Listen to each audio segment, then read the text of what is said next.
this year is Sonic's 30th anniversary. So to help celebrate Sonic's 30th anniversary, I decided to do lots of different content, lots of different videos about Sonic. But first of all, we'll start with top 5 games I'd recommend. These aren't necessarily the top 5 best games, but when I was thinking about all the Sonic games I liked, these are top 5 I found with a different, interesting, or just plainly what I liked personally, and I'll explain all the different reasons why I like them, and you should definitely check them out. So let's get on to it.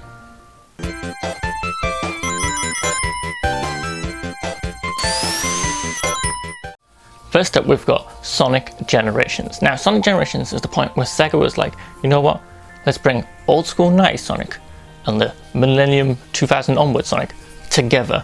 So you get a mixture of classic 2D platform Sonic and Sonic's 3D platform. But what I really like about this game is they really nailed it on the head. Like, the 3D sections are really good. They're probably some of the best in the Sonic series. And the same for the 2D sections. These just had a great look. I liked the story.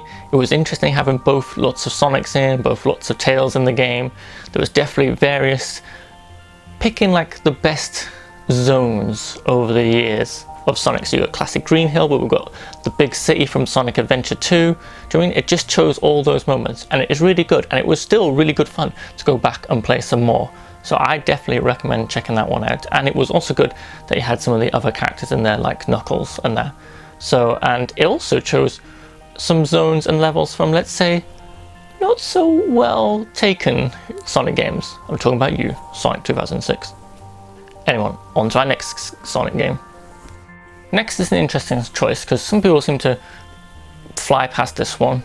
Sonic Forces. Now, I'm going to talk about Sonic Forces on the Switch first. This is interesting because you get to create your own character. It's got classic 2D Sonic levels and 3D Sonic levels, just like how I mentioned in Sonic Generations. I think it's got some good choice of levels. Some levels have some issues, but only the same issues that have always been in lots of Sonic games, some awkward platforming and that. But overall, it still has that great sense of speed. I like the locations. Keeps up the same reward system they've been doing, like here's your score and here's your lettering, but you can unlock more stuff for your customizable character. So it's kind of really worth playing some of the levels, and there's some collectibles to find as well. Now, what makes this interesting, Sonic Forces, that recently I discovered not only is the game on the Switch, which I really enjoyed, and there's the Shadow the Hedgehog expansion. I know it's a little bit short on the time, that's the only issue. But like I said, I think it's quite highly replayable, and I would definitely play through it again. And I have replayed some of the levels actually. But what has hooked me recently, and I only just found out about it, there's a Sonic Forces game on mobile. Now, I'm not a big mobile phone gamer, but Sonic Forces takes what was good about Sonic Dash, which is like an endless runner sort of style game, but pitch you against these different courses set on zones, different zones from Sonic history. But it's a 4-player online multiplayer. It fills in the empty slots with bots if you can't find a match. But there's just something about it. It plays really well, it plays smoothly, there's a bunch of characters unlocked. Sure, there's loads of microtransactions, but out of all the time I've spent, I've got loads of characters. And guess what? I've not spent a single dime on this.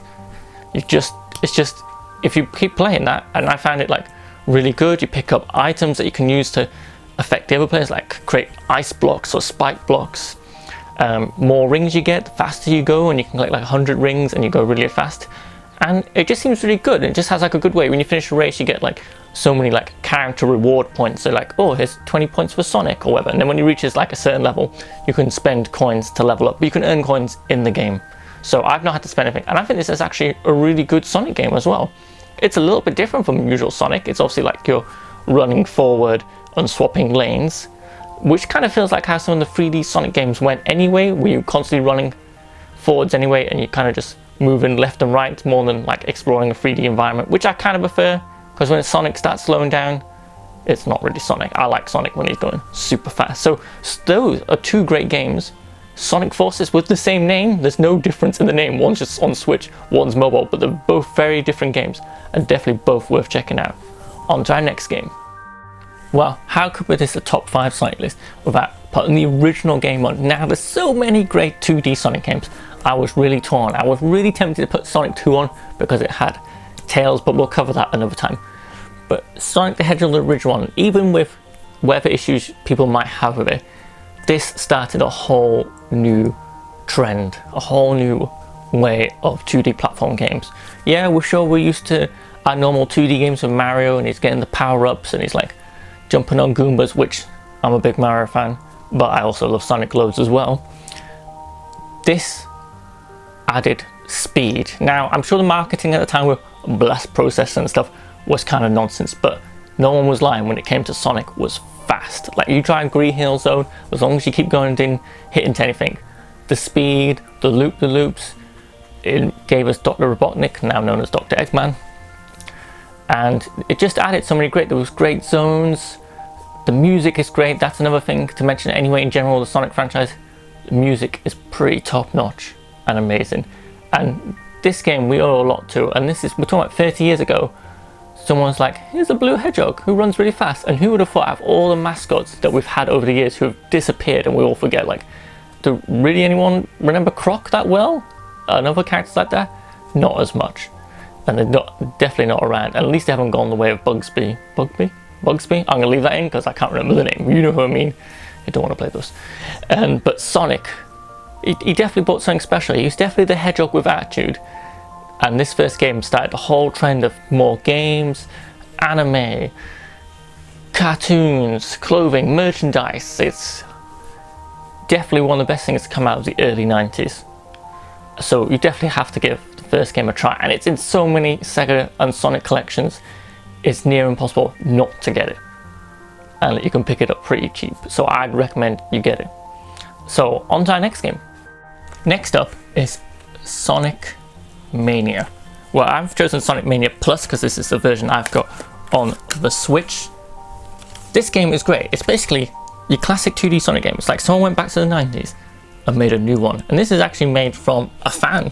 And Sega got a fan to help them make a new Sonic game, which was a brilliant idea because they added some great new ideas in it. But the levels feel like how they did, but they run really smoothly. They've added some new ideas, but kind of still fit in with the aesthetic. I just love it all. Plus, if you get this special collection one, there's this lovely hand-drawn book here with some of the artwork in. And also in Plus, you can play as the new characters, Mighty the Armadillo and Ray the Flying Squirrel. So that's in the Encore mode, the extra, and also, not gonna lie, I love the look of this Sega Mega Drive cover, the inside sleeve. You can put the original sleeve, but why would you not want that? It looks fantastic. It's such a great game. It's got all the zones you want, but what they also add is the current day or past and future. Let's call it past and future. It's probably current and future, but basically you can play a level and then it'll be like, oh, we've sent you to the future, and it's the same zone, but what if it was like in the future? So that's kind of a cool look. You kind of getting like more diversity to the same zone. It's like, here's old green zone, here's new green zone, here's new Sky City or new old Sky City. Do you mean? The music's great in this. Like I said, it plays really well. It's got a great selection of characters. It's got 2-player co-op mode. This is just every Sonic fan's dream. You get more of that classic Sonic you want, but what if someone made it and gave it so much care, love and attention and polish? And this is definitely a game I want to carry on playing and play through some more because it just felt so good. Even just recording this footage, I was like, wow, I forgot how awesome this game was. So there you go, it's definitely worth checking out, especially for fans of classic 2D Sonic.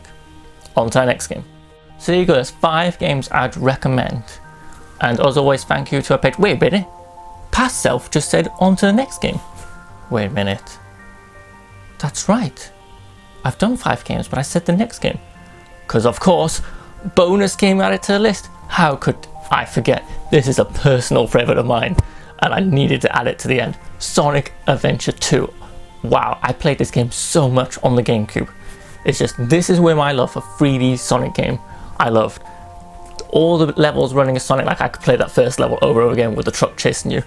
I loved playing Tails in his cool mech thing, blowing up stuff. I loved the levels. I loved how grinding rails was becoming a thing. I just think it's so cool, and I'm glad they added that to other Sonic games. Only bit I don't like is Knuckles' treasure hunt. That's a little bit on the awkward side going back to. It had the Chaos, I'm calling them Chows. the garden thing, raising them and growing them. I still don't know how that works because I need to look into more because I'm just obsessed with the levels. But those Sonic levels are amazing. Sure, it's got weather camera issues, but I don't care. I love the music, I love the levels, and that's why it's my bonus game I've added to this list, because I just couldn't help but add it to it. I know it's not everyone's favourite and people are hit and miss on it, but I just love it.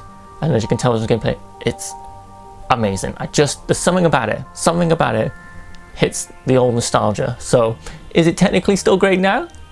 It's a bit hit or miss, but I still love it, and you can still easily get it on quite a lot of things, so I definitely recommend picking it up. Just be warned, it's a little bit janky, but if you played it originally, you'll get right back into it. So as always, thank you very much for joining me on this special 5 games I recommend, 5 Sonic games I recommend. Remember, you gotta go fast. Click that like and subscribe button on the way out, and join us for more content and more Sonic videos in the future. And thank you very much for watching. Thank you to our patrons, and we'll see you next time.